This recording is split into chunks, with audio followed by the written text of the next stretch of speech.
नमस्कार साथियों, आप सभी का लीगल विंग्स में बहुत बहुत स्वागत है। आज हम आपको मिलवाने जा रहे हैं आरुषि मैम से, जिनका यूपी सिविल जज 2022 में अभी सिलेक्शन हो गया है। फाइनली बहुत खुशी की बात है और आज वो हमारे साथ लीगल विंग्स की परिवार के साथ में है और आप सबके साथ अपने अनुभव साझा करेंगी। आइए तो मिलते हैं आरुषि मैम से। Thank you so much ma'am, आपका बहुत बहुत स्वागत है। Thank you so much. सबसे पहले आपको बहुत बहुत बधाई। आगे इतनी मेहनत के बाद जो रिजल्ट मिलता है उसका बहुत ही इंतजार भी रहता है, बहुत खुशी होती है। तो आप कैसा महसूस कर रहे हैं? बहुत ही अच्छा लग रहा है और मैं यही कहूंगी एक शब्द में कि अब सुकून आ चुका है। इतना जो मेरी जर्नी चली थी, इतना जो स्ट्रगल था, अब फाइनली अब उसको एक हॉल्ट हो गया है कि सेटलमेंट हो गया फाइनली। इतने सारे फेलियर देखने के बाद जो सिलेक्शन हुआ है तो उसकी अलग ही खुशी है, जिसकी शायद शब्दों में तो बयां भी नहीं किया जा सकता है इस समय। बिल्कुल बिल्कुल मैम, क्योंकि जब हम एक लंबे सफर से गुजरते हैं तो उसमें बहुत तरह के उतार चढ़ाव देखते ही हैं। तो मैम, जानना चाहूंगी कि आप थोड़ा सा अपना अनुभव साझा करें ताकि हमारे जो व्यूअर्स हैं, हमारे जो एस्पिरेंट्स हैं, वो भी बहुत मोटिवेट हो। क्योंकि देखिए, मैं मानती हूँ कि जो ये जर्नी है, जो कंपटीशन एग्जाम और ये दौर है, हर इंसान के लिए एक अलग स्टोरी लेकर आता है। मैम, थोड़ा सा आप बताएं कैसा प्री का अनुभव रहा, आपने कैसे तैयारी करी, तो थोड़ा सा। मैम, एक्चुअली 2018 में ना मेरी लॉ कंप्लीट हुई थी और मैं ऑल द गोल्ड मेडलिस्ट थी LLB में। तो जैसे कि सभी एस्पिरेंट्स होते हैं, सोचते हैं कि अगर बहुत ज्यादा जैसे मैं पढ़ गई, मुझे लगा मैं तो गोल्ड मेडलिस्ट हूँ, तो मैंने कहा बहुत अच्छा है, सही है, एक दो टाइम में तो निकल जाएगा मेरा। तो सबसे पहले RJS दिया, RJS MP और छत्तीसगढ़, जाने कितने स्टेट्स के मैंने एग्जाम नहीं दिए। तो सच बताऊं ना, मेरा तो प्री भी नहीं निकला था तब। अच्छा। हाँ, मेरा प्री भी नहीं निकलता था और क्या कहते हैं, बस वहीं पे ऐसा लगा कि नहीं, अभी तो ये बहुत मतलब पूरा आग का दरिया है, इसके अंदर पूरा डूब के जाना है, ये इतना इजी नहीं है। जैसे कॉलेज में आप चाहे कितने इंटेलिजेंट हो, लेकिन कंपटीशन की जो लाइफ होती है ना, वो बहुत डिफरेंट होती है, है ना। और जब वहां पे पहुंची तो उसके बाद ना कोविड का टाइम आ गया था। देन फिर मैंने 2022 से जो है ना वापस से अटेम्प्ट देने शुरू किए थे, जिसके बाद कि मैंने MP के मेंस इंटरव्यू भी दिए हैं जी। फिर मैंने RJS का भी मेंस लिखा और अब फाइनली मैंने जब यूपी जो मेरा होम स्टेट है वहां पे मैंने दिया, तो वहां मेरा अब सिलेक्शन हो गया फाइनली इंटरव्यू तक। मतलब बहुत स्ट्रगल वाले साल रहे मेरे, ये 3-4 साल जो भी थे पूरी तैयारी में गुजरे। और इसमें क्या, जैसे कि प्री, मेंस और इंटरव्यू हर एग्जाम की तरह यूपी में भी यही 3 फेज थे। तो मैं बताना चाहूंगी कि मैंने प्री की तैयारी किस तरीके से की। एक्चुअली 2 पेपर होते हैं जी। एक तो लॉ का ही रहता है और एक जो रहता है वो जीके का रहता है। तो जीके का जो है करंट अफेयर्स, स्टैटिक जीके, मतलब जो आप सोच सकते हैं वो सब कुछ उसके अंदर कवर होता है। इस बार मेनली वहाँ पे करंट अफेयर्स के पोर्शन को ज्यादा कवर किया गया था। नेगेटिव मार्किंग रहती है। और सेकंड जो पेपर होता है अपना सेकंड शिफ्ट में, वो लॉ का पेपर होता है, जिसके अंदर जो मेजर अपने सब्जेक्ट्स होते हैं CPC, CRPC, IPC, ये सब तो आता ही है और साथ ही उसमें इंटरनेशनल लॉ, है ना, और ज्यूरिस्प्रूडेंस, ये सारी चीजें भी इंक्लूड होती हैं। तो इनको आपको थोड़ा सा फोकस करना पड़ता है, क्योंकि अगर आपका बाई चांस, जैसे कि मेरा हुआ था, थोड़ा जीके का पेपर जो खराब हो गया था, कि जीके बहुत मतलब मेरी सोच से परे ही आया था, बिल्कुल मुझे लगा स्टैटिक पे फोकस मैंने ज्यादा किया था पर आ गया ज्यादा करंट का। तो अगर आपका लॉ का पोर्शन स्ट्रांग है, जो कि हो ही चुका था इतने टाइम से प्रिपरेशन करते करते, तो उसकी वजह से मेरा प्री अच्छे मार्क्स से क्लियर हो गया था। इसका कट ऑफ भी काफी हाई गई थी, शायद 280 प्लस गई थी जनरली कट ऑफ, जहां तक मैं याद कर पा रही हूँ। और तो उसके लिए मैंने यही किया था, बेरेक पे फोकस किया था लॉ के लिए। तो मेंस की मेरी स्ट्रेटेजी जो थी वो ये थी, जो कि मैं बताऊंगी। मैंने क्या किया था, बेरेक पे तो मैंने बता दिया कमांड आपका बहुत जरूरी है, वो तो ग्रंथ है, चाहे प्री हो चाहे मेंस में इंटरव्यू, आपको बेरेक पे बहुत अच्छा कमांड होना चाहिए, ठीक। मेंस के लिए उसके बाद मैंने क्या किया था, स्पेसिफिकली यूपी के पॉइंट ऑफ व्यू से अगर मैं बताऊं तो कमेंट्रीज को थोड़ा सा आपको देखना पड़ेगा, क्योंकि वो आपको नोट्स मेकिंग में बहुत हेल्प करती हैं, है ना। आप अपने आंसर कैसे प्रिपेयर करेंगी, क्योंकि आप पूरा बेरेक तो नहीं छाप सकते। मैं बेरेक थी, इतना कंटेस्ट था उसको छाप देती थी कि मेरा शायद इसी वजह से मेंस भी क्लियर नहीं हो पाता था, मार्क्स थोड़े कम रह जाते थे। आंसर राइटिंग कैसे की जाती है ये मुझे नहीं पता था, है ना, मतलब बहुत मैं मिस्टेक्स करती थी। फिर करते करते बिल्कुल हाँ, ये सब परफेक्शन आया। तो फाइनली फिर मेरा यूपी में हुआ। लैंडमार्क जजमेंट्स मैंने मेंशन किए और मैंने क्या किया था कि इंट्रोडक्शन और कंक्लूजन को ना काफी हद तक जो करंट आजकल चल रहा है ना उससे रिलेट किया था, कॉन्स्टिट्यूशन से रिलेट किया था। तो इससे अपना इंट्रोडक्शन कंक्लूजन बहुत अच्छा बना सकते हैं। तो इस तरीके से हमने आंसर प्रिपेयर किए थे और यही मेरी मेंस की स्ट्रेटेजी थी कि प्रीवियस ईयर के क्वेश्चन पेपर देखो, ठीक, उसमें जो भी क्वेश्चन पूछे गए हैं उसके जो है ना मैंने सिनॉप्सिस प्रिपेयर किए थे, उन्हीं को बार बार रिवाइज किया था, क्योंकि उससे क्या होता है कि दिमाग में एक सेट हो जाता है कि अगर ऐसा क्वेश्चन आया तो मुझे ये इसमें मेंशन करना है, एक आपको ब्लूप्रिंट मिल जाता है पर्टिकुलर क्वेश्चन से रिलेटेड। ये बहुत जरूरी है, ये बहुत जरूरी है, क्योंकि मेंस में हम सोचने का हमारे पास टाइम नहीं होता, सोचेंगे तो पेपर छूट जाएगा, बिल्कुल, पेपर बहुत लेंथी आता है। बिल्कुल, एक और मैं कम शब्दों में कहूँ तो कंटेंट ठीक, उसके बाद स्पीड और हैंड राइटिंग, ये 3 चीज मेंस निकालने के लिए बहुत मैटर करती है। और हैंड राइटिंग मतलब ये बिल्कुल नहीं कि आप मोतियों जैसा लिखो, मैं तो बिल्कुल भी नहीं लिखती है ना, समझ में आनी चाहिए सामने वाले को। तो ये चीज इस तरीके से मैंने जो है मेंस की प्रिपरेशन की थी। और आंसर राइटिंग तो बहुत ज्यादा मैंडेटरी है, बिना आंसर राइटिंग के आप नहीं कर सकते। और मैं तो इनफैक्ट ये सजेस्ट करूंगी, मैंने क्या मिस्टेक की थी, मैंने ना आंसर राइटिंग रेगुलर बेसिस पे नहीं की थी, तो शायद इसलिए मुझे बहुत टाइम भी लग गया इस चीज में। मुझे क्या करना चाहिए था, मुझे ना जब मैं प्री की प्रिपरेशन कर रही थी, बहुत जब मेरे पास टाइम था, तो मैं चाहे दिन के 2 आंसर लिखूं, लेकिन मुझे क्या डेली लिखने चाहिए थे, है ना, क्योंकि it is a baby step process. आप धीरे धीरे करके ही ना करते हैं चीजें, और 10 बार हम उस आंसर को चेंज कर लेते हैं जब तक हमारा मेन जब डेट आती है तब तक। तो ये चीज आनी चाहिए, तो इसलिए मुझे इतना टाइम भी लग गया कि मैंने स्टार्टिंग से इस चीज को नहीं की।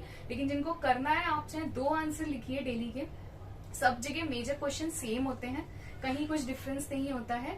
डेली कीजिए आंसर राइटिंग, और इससे बहुत फर्क मिलता है। और जब आपका पेपर आने वाला हो, जिस भी स्टेट पे आप फोकस कर रहे हैं, कुछ भी कर रहे हो, आप सिनॉप्सिस बनाइए उनकी। जब आप प्री की तैयारी कर रहे हैं, तभी उसी के साथ में अपने पर्टिकुलर सब्जेक्ट टू सब्जेक्ट चलते हुए आप भले ही 2 क्वेश्चन डेली आप लिखें, लेकिन उसके शॉर्ट नोट्स या राइटिंग प्रैक्टिस, जिस भी तरह से आप गाइडेंस जिस भी टीचर के अकॉर्डिंग कर रहे हैं या खुद कर रहे हैं, आप खुद करिए। मैम मैं ना इसमें एक चीज और अपनी तरफ से ऐड करना चाहूंगी कि लॉ के सब्जेक्ट्स की तो सारी बात बता दी मैंने, और कुछ जैसे यूपी में जीके भी था, लैंग्वेज भी था, राजस्थान में लैंग्वेज आता है, एमपी में भी लैंग्वेज आता है, जजमेंट राइटिंग आता है। ये क्या आपके ना बोनस सब्जेक्ट्स होते हैं, है ना, अगर आप इन पे अच्छी कमांड करेंगे ना, ये आपको एज देते हैं। लॉ सब एक जैसा लिखते हैं, ठीक, थोड़ा बहुत ऊपर नीचे कुछ लिख लेंगे, लेकिन जो लैंग्वेज का पेपर होता है, जजमेंट राइटिंग के पेपर हो गए, क्या करते हैं, आपको बोनस मार्क्स दिलाते हैं, और यही आपको मेरिट में लेके आते हैं, यही आपका सिलेक्शन कराते हैं फाइनल। तो इन पे मैं कहूंगी कि थोड़ा सा क्या अच्छा कमांड करने की जरूरत रहती है, तो ये थोड़ा सा देखना पड़ता है। जी मैम, बिल्कुल। और अब फाइनल स्टेज, जिसका सबको बहुत इंतजार रहता है, सब में बहुत एक्साइटमेंट रहता है कि हम ये जाने इंटरव्यू में क्या हुआ। मेरा यूपी का इंटरव्यू था, मेरा 1 अगस्त को तो रिजल्ट आया था, और फिर 2-3 दिन बाद मुझे पता चलता है कि मेरा 17 अगस्त को जो है इंटरव्यू था, और टाइम तो बिल्कुल भी नहीं मिला था इंटरव्यू के लिए। इंटरव्यू क्या है, एक तरीके से आपका पर्सनालिटी का एग्जाम है वो, है ना, क्योंकि अभी नॉलेज वो ऑलरेडी पेपर में टेस्ट कर चुके हैं। अब वो ये देखेंगे कि आप जो है डाइस पे बैठने लायक हैं या नहीं, और वो ऐसा करते हैं। जब हम आज जाते हैं ना रेडी होके, बिल्कुल उन्हीं तरीके से ड्रेस कोड आपका पहन के, लाइक मैं साड़ी पहन के गई थी ऑफ व्हाइट कलर की, उसके ऊपर मैंने ब्लैक ब्लेजर लिया था, और वो आपको वहां से जाते ही देखेंगे। वो लोग बैठे हुए थे, पूरा पैनल, एक राउंड टेबल थी, उसपे 4 लोग बैठे हुए थे, और उन लोगों ने मेरे जाते ही ना मुझे सीधा एक नजर में देख दिया था कि मैं क्या हूँ, और वो कैसे चल रहे हैं, कैसे उठ रहे हैं, कैसे बैठ रहे हैं, वो एक एक चीज आपकी नोट करते हैं वहां पे। उन्होंने वहां पे जाते ही ना मेरे से, मैंने उनको ग्रीट किया, और वहां पे एक मैम बैठी हुई थी, उन्होंने इस साइड, उन्होंने क्या मेरे पे थोड़ा सा ध्यान नहीं दिया था तब, तो मैंने उनको स्पेसिफिकली अलग से ग्रीट किया, और ये बहुत इंपॉर्टेंट चीज होती है। आप सभी की तरफ अच्छे से हाँ, अटेंशन दें। बिल्कुल बिल्कुल, ये बिल्कुल बहुत जरूरी चीज होती है, तो इसका थोड़ा सा ध्यान रखिए। दूसरी चीज, आप वहाँ पे जब मैं जाके बैठी, तो उन्होंने मेरे से सबसे पहला सवाल ये किया था कि मेरी लॉ कब कंप्लीट हुई थी। जी। और लॉ मेरी जैसे कंप्लीट हुई 2018 में, तो उन्होंने पूछा कि इतना गैप, तो फिर मैंने उसको जस्टिफाई किया, एज मैंने LLM भी किया, फिर बीच में थोड़ा बहुत अदर स्टेट्स के एग्जाम भी दिए थे, तो मैंने उस तरीके से उसको जस्टिफाई कर दिया था। फिर उसके बाद उन्होंने मेरे से पूछा था LLM का स्पेशलाइजेशन क्या है मेरा, और मेरा पर्सनल लॉ में स्पेशलाइजेशन है। फिर उसके बाद उन्होंने मेरे से प्रॉब्लम बेस्ड क्वेश्चन किए थे। मेरा पूरा इंटरव्यू ना इन्हीं क्वेश्चन पे था। वो कभी डॉरी की प्रॉब्लम पूछते थे वो मेरे से, कभी मुझसे मेंटेनेंस की प्रॉब्लम पूछते थे, कभी डिवोर्स की प्रॉब्लम पूछते थे। तो सब लोग बैक टू बैक इस तरीके से, मतलब एक का सवाल खत्म नहीं होता था कि दूसरा मेरे से सवाल करना शुरू कर देता था, और उनका जवाब देती थी, उसमें से वो तीसरा भी सवाल निकाल लेते थे। इस तरीके से मेरे से हुआ था। कुछ 1-2 मेरे से अदर सवाल भी किए गए थे, जैसे कि जुवेनाइल जस्टिस का सवाल किया गया था मेरे से, और इंटरप्रिटेशन से भी क्वेश्चन किए गए थे। ऑल्दो वो मुझे उस समय याद नहीं आ रहे थे, क्योंकि आरजेएस में कितने पुराने टाइम पहले मैंने पढ़े थे वो, तो उसको मैंने उनको सॉरी बोल दिया था कि मैं इस समय याद नहीं कर पा रही हूँ। बहुत पोलाइटली आपको बोलना है ना, और वो आपको ग्रिल करेंगे, तो आप ना अड़िएगा नहीं अपनी चीज पे। लाइक मैं आपको एग्जांपल के लिए बताती हूँ। मेरी एक उन्होंने प्रॉब्लम दिया था कि एक हस्बैंड है, उसकी 2 वाइफ है। एक फर्स्ट मैरिज, तो सेकंड मैरिज जो है उसकी वाइफ की लिविंग, जो फर्स्ट वाइफ है उसके रहते हुए वो मेंटेनेंस क्लेम करती है सेकंड वाइफ, वो कर सकती है क्या? मैंने कहा नहीं सर। बोलते क्यों? क्योंकि उसकी मैरिज तो वॉइड एब इनिशियो, तो उन्होंने तो वो उनको डिक्लेयर करवानी पड़ेगी। मैंने कहा नहीं सर, वॉइड एब इनिशियो तो डिक्लेयर नहीं करवानी पड़ेगी। उस पर उन्होंने मुझे बहुत ग्रिल किया था कि हमें तो लगता है करवानी पड़ेगी, हमें तो ऐसा लगता है, हमें तो आप बताइए आप। तो आपने उनको बहुत पोलाइटली बोल दीजिए, एकदम उनको फोर्सफुली उनको मना नहीं करना कि ऐसा नहीं है, ठीक, उनको सब पता है। तो सब उनको बोल दीजिए सर, जहां तक मैं याद कर पा रही हूँ ना, तो इसका आंसर ये है। तब वो सेटिस्फाई हुए थे कि हाँ ठीक है, आपको ना अड़ नहीं जाना है बिल्कुल।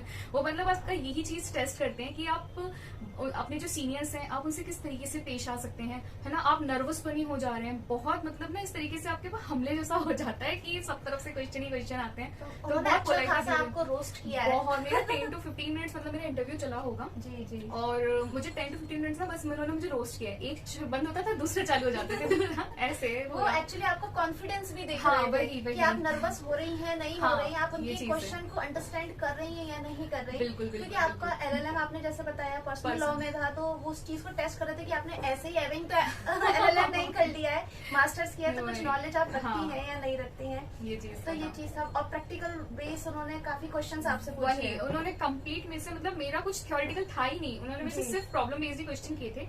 उसके बाद मैं वहां से उठी, एकदम से बैक नहीं दिखाया उन्हें, पहले थोड़ा सा पीछे हुई, फिर उसके बाद में वहां से वो ये भी देखते हैं, मैंने देखी ये चीज, वो मुझे तब भी देख रहे थे जब मैं वहां से उठी थी ना। तो वो सारे आपको देखते हैं और एक एक चीज के वो मार्क्स लिखते हैं। सबके पास एक पेपर था, वो प्लस कुछ लिख रहे थे उसमें, मैं जो भी उनको आंसर करी थी ना वो सब वहाँ पे लिख रहे थे। तो ये मेरा इंटरव्यू का यूपी का एक्सपीरियंस था।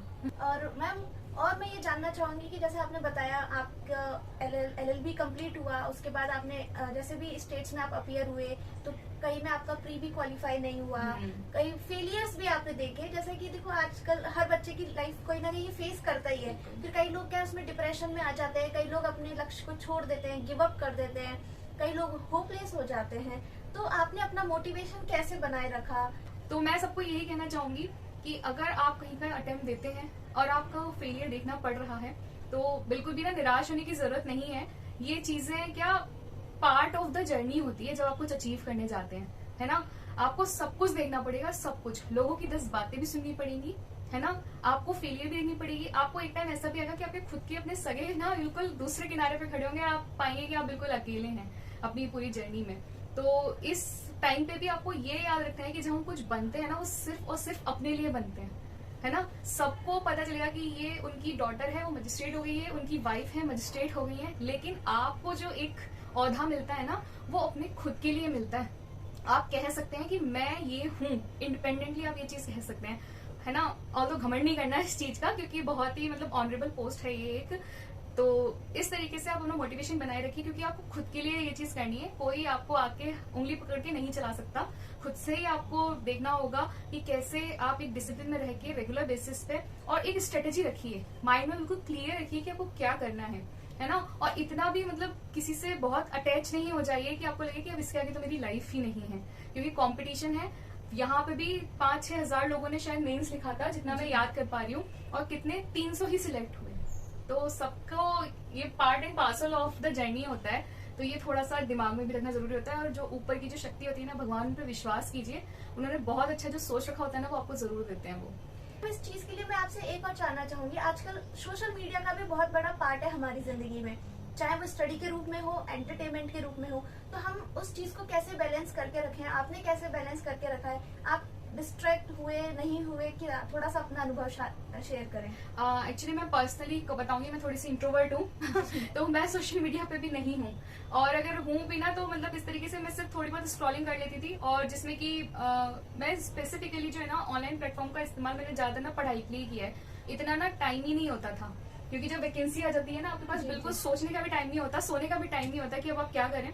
तो मैंने तो उसका इसी तरीके से इस्तेमाल किया कि लीगल न्यूज देख लिया, और क्या कहते हैं एसेस के लिए देख लिया, बहुत वो भी लिमिटेड कंटेंट, ये नहीं कि जो समझ में आ रहा है वो सब कुछ देख लिया मैंने, ऐसा नहीं, बहुत लिमिटेड कंटेंट। ये आपके दिमाग में चीज क्लियर होनी चाहिए कि आपको क्या चीज देखनी है, लिमिटेड चीजें, है ना। क्योंकि अगर आप डिस्ट्रैक्ट होंगे, ये चीजें डिस्ट्रैक्ट भी आपको बहुत ज्यादा करती हैं। तो मैंने जो ऑनलाइन प्लेटफॉर्म है, सोशल मीडिया है, उसका बस अपने पॉजिटिव फेवर में उसका मैंने इस्तेमाल किया था, अपने फेवर में। और इंस्टा फेसबुक पे तो मैं नहीं हूँ, सॉरी तो मैं इसके बारे में नहीं कह पाऊंगी कुछ। मैं इसमें चीज एक और ऐड करना चाहूंगी कि जैसे कि मैम ने भी बताया, तो मैं क्या करती थी, ऑनलाइन कोई भी न्यूज चल रही होती थी जीके के पर्पज से, उसको सुन लेती थी, और जो दिमाग में थोड़ा बहुत रह जाता था ना उसको शॉर्ट में एक अपनी डायरी में लिख लेती थी। ये एट मोमेंट पे ना रिवीजन करने में बहुत काम आता है, ये चीज आपके एसेज में भी बहुत ज्यादा काम आती है, तो आप इस चीज को भी कर सकते हैं, तो बहुत बेनिफिट देता है ये आपको। तो जैसा कि अब आपने सुना, मैम की पूरी स्ट्रेटेजी सुनी, आपने पूरी स्टोरी सुनी, आई होप आपको कुछ मोटिवेशन मिला होगा, कुछ अच्छे टिप्स आपको मैम से मिले होंगे, और जो आपके लिए बहुत लाभकारी भी होंगे। मैम मैं एक चीज और पूछना चाहूंगी, आज वो सुसाइडल केसेस काफी आ रहे हैं, तो मैम उनके ऊपर प्रेशर है, नो डाउट स्टूडेंट के ऊपर रहता है, चाहे वो भेज रहे हैं किसी भी परिस्थिति के अनुसार, तो उसे इतना नहीं वो करें, अपेक्षाएं रखें कि वो इतना हताश हो जाए कि अगर वो फेलियर हो तो वो घर वालों को मुंह दिखाने लायक भी ना सोचे अपने आप को। मैम थोड़ा सा आप बताएं, क्योंकि आपने एक जर्नी एज ए स्टूडेंट भी देखी, अब आप एक जज बन गई है, तब हम दोनों तरह से आपका व्यू जानना चाहेंगे। मैम जैसा कि अभी आपने बोला, मैं इसमें यही चीज कहना चाहूंगी कि इसमें ना दो चीजें होती हैं। एक तो क्या पेरेंट्स से भी मैं कहना चाहूंगी, और दूसरा एक स्टूडेंट्स को भी मैं कहना चाहूंगी कि पहली चीज तो पेरेंट्स की देखें, अपेक्षा मैम सब रखते हैं जी। हम भी अपेक्षाएं रखते हैं कि हम कुछ बनेंगे, हम कुछ करेंगे, सेम ऐसे हमारे पेरेंट्स भी एक सपने के संग ही हमें भेजते हैं। लेकिन समझना चाहिए पेरेंट्स को भी और एस्पिरेंट्स को, दोनों को, कि ये जो भी हम बनना चाहते हैं ना, it is just a part of life and not life, है ना।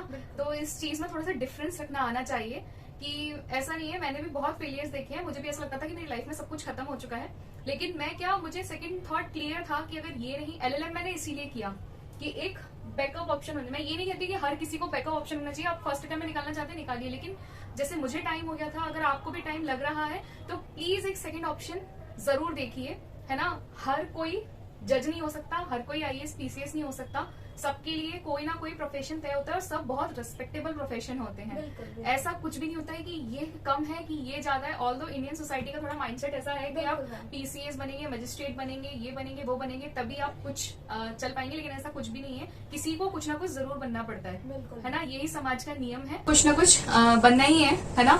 ब्रेड अर्नर तो आपको बनना ही पड़ता है।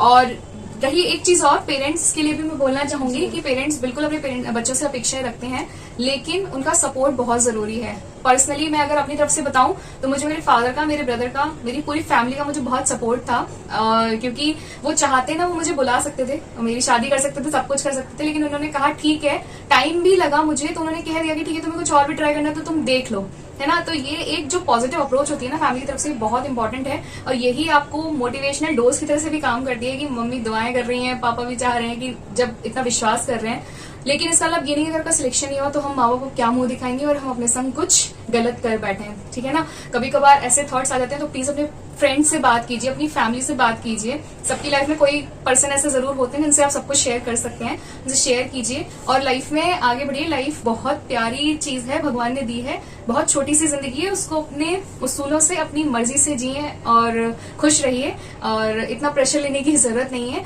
चीजें हो जाती हैं, बस थोड़ा टाइम लेती हैं, है ना। और नहीं होती तो पढ़ाई, सरस्वती की पूजा होती है, आप लाइफ में जरूर कुछ अच्छा करेंगे। अगर वो चीज नहीं मिलती है तो भगवान पे विश्वास रखिए और अपने पेरेंट्स पे विश्वास रखिए, खुद पे विश्वास रखिए।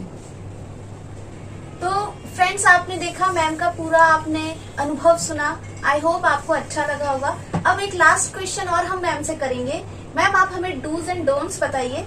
डूज तो आपने बता दिए, थोड़ा डोंट्स पे भी हम आते हैं, क्योंकि क्या नहीं करना चाहिए या क्या रियलिस्टिक अप्रोच भी होने चाहिए, तो थोड़ा सा उसका भी हमें गाइड कर दीजिए।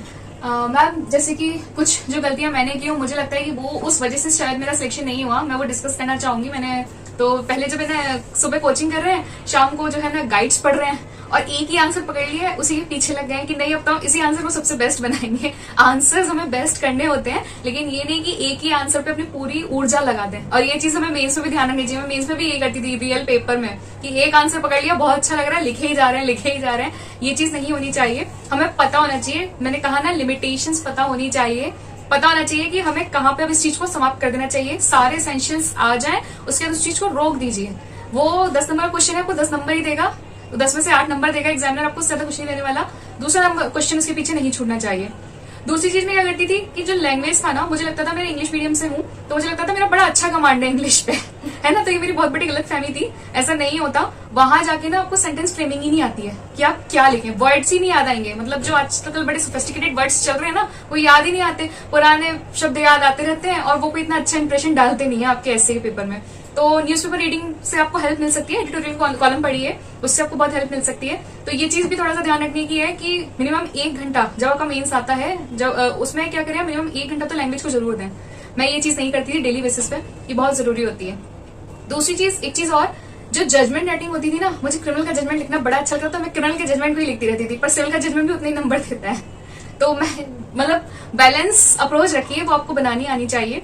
और एक ना इंटरव्यू वाली चीज और मैं कहूंगी, मेरे एमपी के इंटरव्यू जो मैंने दिया था, मेरा उसका एक्सपीरियंस ये रहा कि शायद ना मुझे प्रेजेंट करना नहीं आया, कि आपको किस तरीके से जवाब वहां पे देने हैं, है ना। आता हम सबको है, मुझे भी इतना सब कुछ आता है, मैं आपसे यहाँ इतना इनफॉर्मली बात कर रही हूँ, तो बोलना हम सब जानते हैं, लेकिन किस तरीके से बोलना है ना वहाँ पे फॉर्मली, ये चीज हम नहीं जानते।